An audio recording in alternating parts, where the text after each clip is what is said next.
Nami is obsessed with her phone. Every morning, the first thing she does is to pick up her phone, check the weather, send emails, and play music as she takes her bath. After her bath, she replies to her text messages, chats with friends, browses food recipes, and posts them on her Instagram. She also doesn't let go of her phone while on the bus. She holds it while walking, while on a tight train, waving to her friends, while in the office, and while eating. She often plays games with it, watches baseball matches, takes pictures with her friends, and captures her fun moments with friends. On this particular day, she drinks late into the night with her friends, and on her way back, she sleeps on the bus and her phone slips off her hands. So when the bus stops at her station, she wakes up and rushes out, leaving her phone on the floor. Unfortunately, someone ends up picking the phone. This person's name is Jun-yeong, and he lives a fake life. He often cooks his noodles in a dirty pot and spills them while dishing out onto a plate. But he cleans up the plate and makes it aesthetic looking before posting on his Instagram and changing his location to Thailand. While preparing to eat, he hears a phone ringing, and it turns out to be Nami's lost phone. He goes to pick it up and puts it on a loudspeaker. The caller is Nami's friend, who immediately starts talking about their fun night. Jun-yeong doesn't respond. Instead, he uses a fake female voice app to inform the caller that he had picked up the phone from a bus. The caller is shocked to hear this, but tells him that the phone belonged to Nami. He immediately jots down the name and the caller promises to call again. The caller's name is Yoonju. She goes to visit Nami at her house but finds no one around, so decides to text her, but immediately remembers that Nami had misplaced her phone. As she looks around the house for Nami, she sees a human leg under a table and gets scared. She goes to check it out but is shocked to find Nami's unconscious body. This drives fear into her heart, so she begins to shake awake the body, and suddenly, the unconscious Nami wakes up. Meanwhile, Jun-yeong types Nami's name on Instagram and tons of search results show up. So he looks through all the results to find Nami's profile. But at this moment, a notification pops up on Nami's phone, and it turns out that a friend had tagged her to a post. The notification displays her username, so he's able to find her profile on Instagram.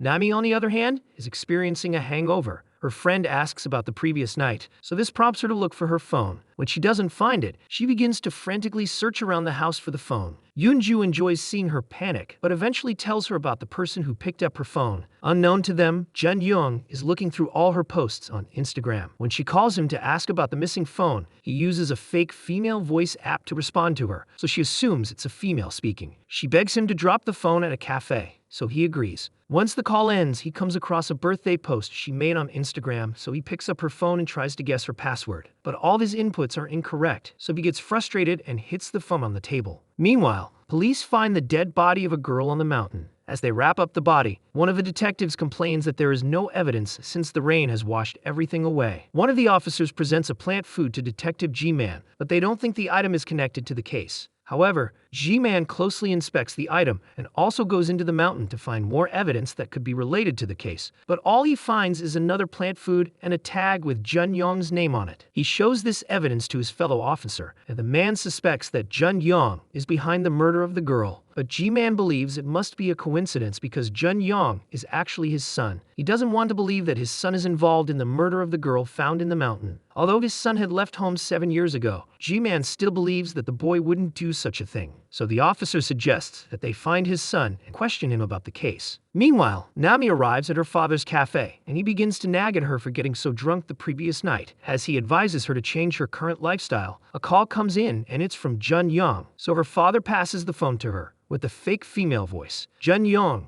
tells her that the phone's screen had broken, so he had taken it for repairs, and he had also covered the repair costs. So all she had to do was get to a repair shop address to pick up her phone. Nami arrives at the address and discovers that it's an abandoned building, but she decides to enter inside. The building is empty with no tenants, but she continues to climb up the stairs to find the repair shop. She eventually locates it in an eerie-looking hallway, but in front of the shop, there's an instruction that says everyone must enter with a face mask. Nami gets in with her face mask and sees her phone on the counter. Although she's suspicious of the whole thing, she gets in and picks up her broken phone. Jun-yeong arrives with a face cap and mask, so she's unable to see his face. He gives her a form to fill, and in the form he requests for her password, so she hesitates before writing it. Afterwards, he disassembles her phone and installs a hidden camera in it. Then, with the password she wrote, he unlocks her phone and transfers all her data into his laptop. He also installs a clone software on her phone and pulls open his drawer to choose a phone. Then he connects the phone to hers. Once he's done, he gives the repaired phone to her, so she comments that the screen looks brand new. But as soon as she leaves, he removes his face cap and mask. Then he begins to stare at the clone phone. The phone suddenly lights up and begins to display everything that she does on her own phone. As she chats and calls her friend, Jun-yeong is able to monitor everything since he also installed a hidden camera on her phone. As he monitors her daily lifestyle, he sees her chat with her friend where she talks about making a plumade drink. So later that evening, as she plays a game on her phone, Jun-yeong drops by at her father's cafe and orders for a plumade drink. She tells him that the drink isn't on the menu, so he lies that he had once tasted the drink last year at her father's cafe and wishes to taste it again. So she decides to specially make it for him. As she serves him the drink, she sees him playing her favorite game on his phone, but she acts normal and serves the drink. He stops her from leaving and begs her to put the plumade drink on her cafe's menu. She promises to talk to her father about it. At this moment, her father walks into the cafe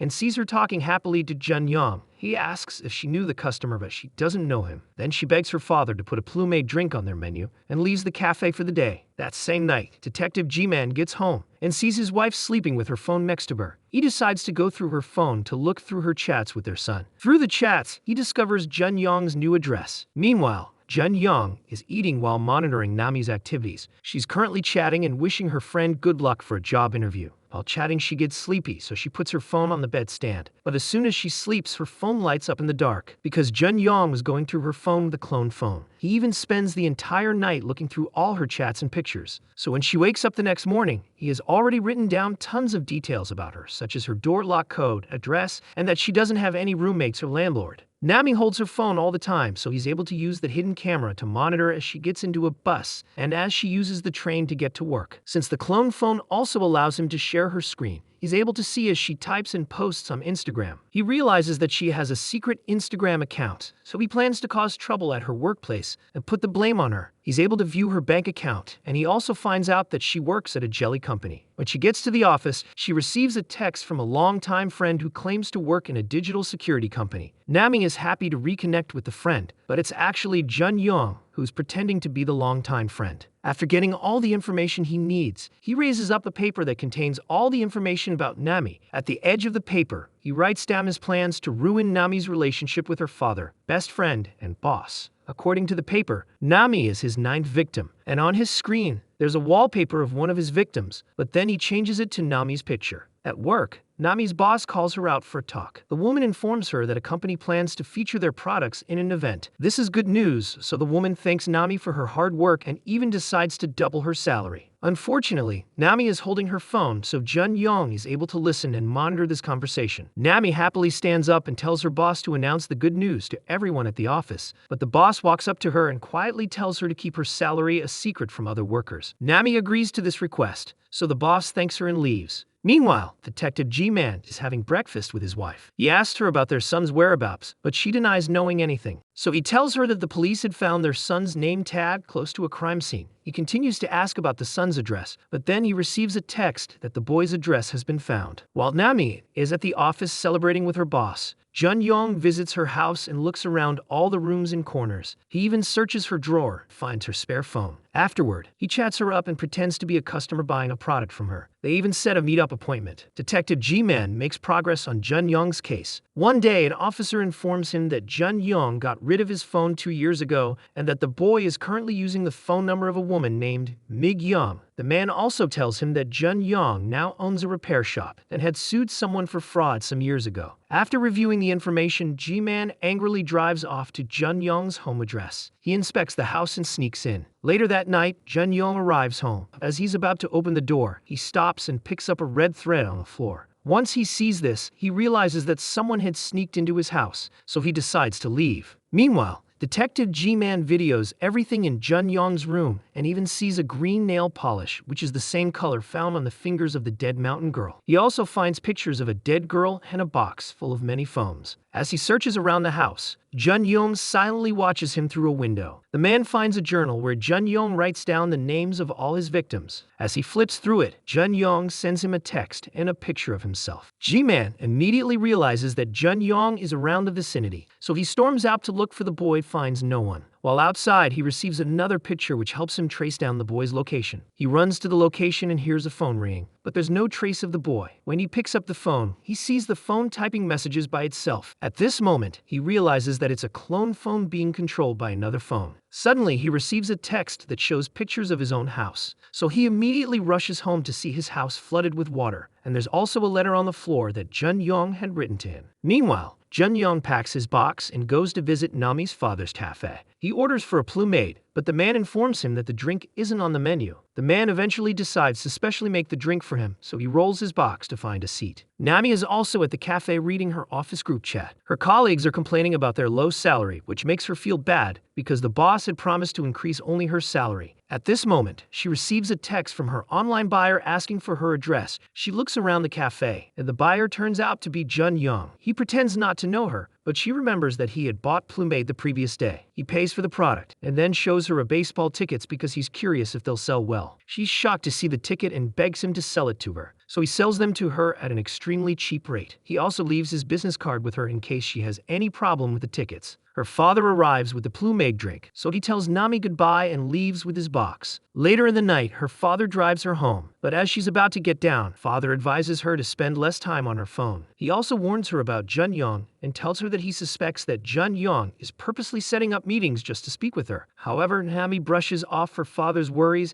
and accuses him of being overprotective when he advises her to carry a knife around. Unknown to them, Jun-yeong is listening and watching all their conversation through the camera on her phone, so she angrily leaves the car and gets into her house. While lying on her bed, she hears a knock on the door and gets scared. The knock gets louder and the person successfully unlocks her door. As she pulls out a knife waiting for the worst, her best friend, Yoon-ju, comes rolling a box. Yoon-ju calls her out for a drink and narrates that she had quarreled with her mother after failing a job interview. The friend is grateful that Nami offered to let her stay for a while, but Nami is confused since she never made the offer, so she concludes that her friend is making up an excuse to stay with her. As they discuss, the friend sees the tickets and business card and begins to question her about Jun-yeong. She comments that he would look more handsome if he had a haircut and removed his glasses. The friend suspects that she likes him, so she confesses that she thinks they have a lot in common even though they had only met a few times. Yoon-ju looks at the business card again and comments that Jun-yeong works as a digital sheriff at a digital security company where one of their friends works. Yoon-ju thinks the coincidence is weird, so she decides to clarify it. That same night, as Nami's father prepares to sleep, he receives an apology text from his daughter. Then she sends him a link and begs him to click on it. When he finds out that the link is from an unknown source, he hesitates. She continues to text him and promises to explain about the link, so he eventually clicks and installs the software. But the person sending the message is actually Jun-yeong, who's using the clone phone. Jun-yeong begins to monitor him through the phone. Suddenly, a man receives a message that a package has been delivered. When he goes outside to pick up the package, someone appears from behind and hits him. The next morning, Nami wakes up and sees her friend sleeping in a funny way, so she picks up her phone to take pictures. As she reviews the pictures, her happy expression suddenly changes when she sees tons of missed calls from her boss. So she begins to rush to prepare for work and even wonders why her alarm didn't wake her up. She runs outside and gets into a taxi. And as she unlocks her phone, she sees tons of messages and missed calls. She opens her office group chat and sees her colleagues telling her to take down their photo that she posted on a secret account. She is confused and opens her secret Instagram account. Then she sees a post calling out her boss for paying the workers little after earning so much. At this point, Nami is confused because she wasn't the one who made the post. She rushes to the office and sees everyone staring judgmentally at her. So she announces that she thinks her phone has been hacked, but no one believes her. The boss is even more upset with her and reveals that their sponsors have cut off contact with the company due to her post. Nami tries to explain herself and even promises to find the person who hacked her phone, but the boss grabs her neck and pushes her out of the office, making her phone fall down. At this moment, Jun-yeong crosses off the boss's name from his list, and his next target is her best friend. Nami visits the police station with her friend to report the hacking case, but the police ask them for evidence that shows that her account was actually hacked. So Nami angrily grabs her friend and leaves the station. While on her way home, Yoon-ju texts their longtime friend who works in a digital company and requests for help with the hacked phone. But Jun-yeong is pretending to be the longtime friend, so he responds via text that he's on vacation in another country. At the same time, Nami receives a text from her father saying that he won't open the cafe today. Unknown to her, Jun-yeong has tied up her father and is holding him hostage. Nami goes to her father's cafe and sits down to talk with Yoon-ju. She tells her friend that she suspects that someone close to her must have hacked her phone, so they plan on how to catch the hacker. Suddenly, Jun-yeong pushes open the door and orders for his regular drink. They ask for his help since he's into tech, so after some analyses, he tells her that a spyware must have been installed on her phone. They beg him to find who installed the spyware, so he tells them that it'll take a while to do it. He returns Nami's phone and lies that the spyware has been removed, but he also warns her not to click on any suspicious link. As he prepares to leave, he asks Nami to see him off. So while they're alone, he puts the idea into her head that someone who lives with her must have installed the spyware on her phone. He even tells her that the spyware was installed yesterday night, and this matches the time that her best friend came to live with her. She begins to suspect her best friend, and when they sit together, she tells her friend to leave her alone. But Yoon-ju immediately notices her mood shift and asks what's on her mind. So Nami confronts her friend and accuses her of installing the spyware. She asks her friend to confess, so the friend angrily admits to doing it. As Yoon-ju stands up to leave, she turns around and tells Nami to never contact her again. Meanwhile, the police have found tons of dead bodies in the mountain, and reporters are present to cover the news. Detective G-Man privately tells his friend that Jun-yeong is behind all the murders, so they go to visit Jun-yeong's repair shop to arrest him. But when they get to the shop, they find it empty, covered with yellow form papers. After inspecting all the yellow forms, G-Man sees the form that Nami wrote her name, so he concludes that she's his next victim. He tries to find more information on Nami, but there's nothing. At the same time, Nami is crying alone, reminiscing about her happy days with her best friend. Then she sees her broken phone on the floor and remembers the masked phone repairman. She visits the shop with some police officers, but coincidentally sees G-Man and an officer in the shop. She tells him about her suspicion that the repairman is responsible for the spyware, so he reveals the full name of the repairman. The name matches Jun-yeong's full name that was written on his business card, so she begins to suspect him. She borrows G-Man's phone and uses it to call the digital service company, but the company tells her that Jun-yeong isn't their employee. Once her suspicion is confirmed, she begins to probe for more information about Jun-yeong, but the detective lies to her that Jun-yeong installs spyware on women's phone in order to record explicit videos. Once she hears this, she volunteers to help them catch Jun-yeong. She plans to continue using her phone while pretending not to know anything, so the detectives agree to play along with her plan. That night, she sends a text to Jun-yeong and begs him to come over to her house to inspect if a spyware was installed on her laptop. So Jun-yeong immediately agrees to her plan. He gets a haircut and removes his glasses before driving to meet her. When he gets to the front of her house, G-Man sees and goes after him. He catches up to Jun-yeong and orders the boy to turn around. So Jun-yeong slowly turns around and comes face to face with G-Man. But surprisingly, G-Man doesn't show any reaction when he sees Jun-yeong's face. This is because the boy in front of him doesn't have the face of his son. He had always suspected that his son was behind the murders, but Jun-yeong's face doesn't resemble his son's face. The detectives then think they caught the wrong person, so they apologize to Jun-yeong and let him go. Afterward, they meet Nami at the rooftop and wonder why her suspect hasn't arrived. They didn't know that the boy they had let go was the actual perpetrator. Nami decides to use her second phone to communicate with the detectives. She gets inside her room to switch her SIM cards into the second phone. Then the detectives offer to drive her to somewhere safe. They drop her off at her father's house and give her a card to call them if there's an emergency. She also writes down something in a paper and shows them. Then she tells them to know that something is wrong if she doesn't text them. She gives into her father's house, but it's empty, so she knocks on his room and opens the door. When she looks in, she notices a figure on his bed and thinks her father is sleeping, so she quietly closes the door and goes to her room. As she lies on her bed, she receives a text from Jun-yeong asking her to call him. As she replies to him, she hears a noise on the ceiling and immediately rushes to her father's room. But when she gets inside his room, she finds out that it was a pillow under his blanket. She immediately closes the door and picks her phone to dial the detective's number, but the number deletes itself as if someone else is controlling the phone. She suddenly realizes that her second phone has also been bugged. As she tries to run, she hears the voice of her father and begins to search around for him.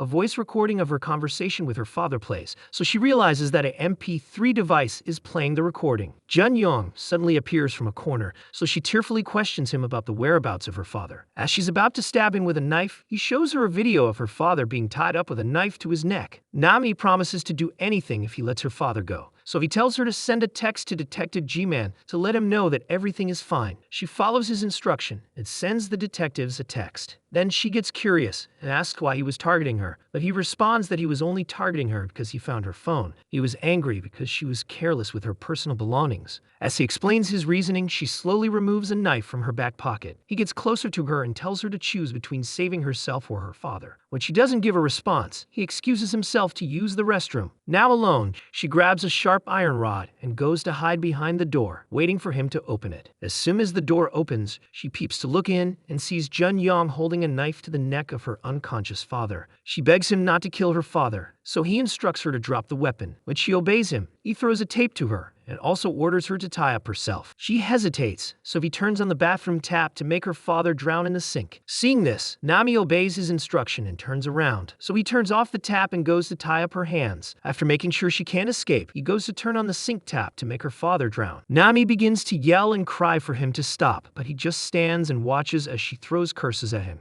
After a while, he turns off the tap and pulls her father by the hair. Seeing this, she begins to apologize and promises to do anything he wants if he lets her father go. But instead of feeling sympathy, he tapes her mouth and lets her drown in the sink together with her father. He watches her as she drowns and even smiles wickedly at her. At the moment before she loses unconsciously, he takes a picture of her. Then he walks out of the bathroom and changes his wallpaper to the drowning picture of Nami. When he gets to the sitting room, he sees a little paper that Nami had dropped, so he picks it up to read. It turns out that while leaving the detectives, she had scribbled some words on a paper, and in the paper she had written that she won't send text, only calls. Jun-yeong immediately realizes that he has been set up. Meanwhile, G-Man and his officer friend are on their way home. The officer receives a call and suddenly hits the car's brake. Then he turns and gives the phone call to G-Man. The caller informs G-Man that his real son has actually died years ago, and that someone else was using his son's name.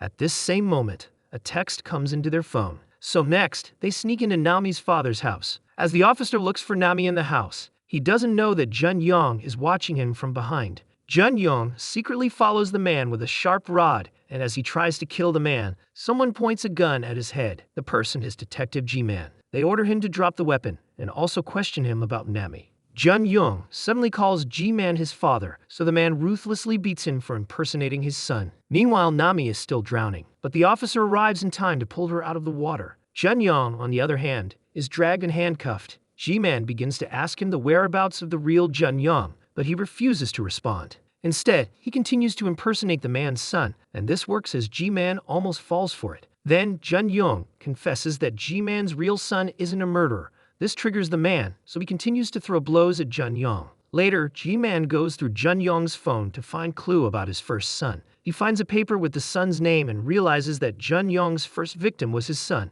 He also finds his son's phone amongst Jun-yeong's belongings, which makes him break down in tears. Meanwhile, the officer tries to revive Nami and her father. After performing several CPR on the father, there's still no signs of life. G-Man recovers from mourning his son and removes a gun from his pocket. He points it to Jun-yeong in an attempt to kill him, but Jun-yeong quickly apologizes and promises to accept his crime and go to jail. Nami watches as the detective drops the gun. Then Jun-yeong sneers at her, so she becomes angry and unties herself. She sees an officer gun next to her, so she stands up and walks up to Jun-yeong.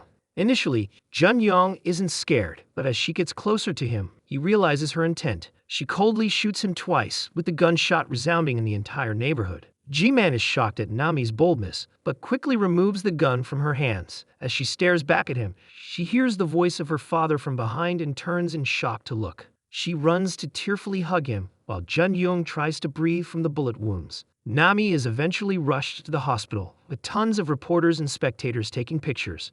Days after the incident, people return to their normal life of obsessing over their phones. The news reports about Nami's incident and also clarifies that Jun-yeong is recovering. As the news goes viral, some people decide to visit Nami's father's store to show their support. They even take a video of Nami, her father, and her best friend in order to post online. From the video, it seems like Nami has reconciled with her best friend after the misunderstanding.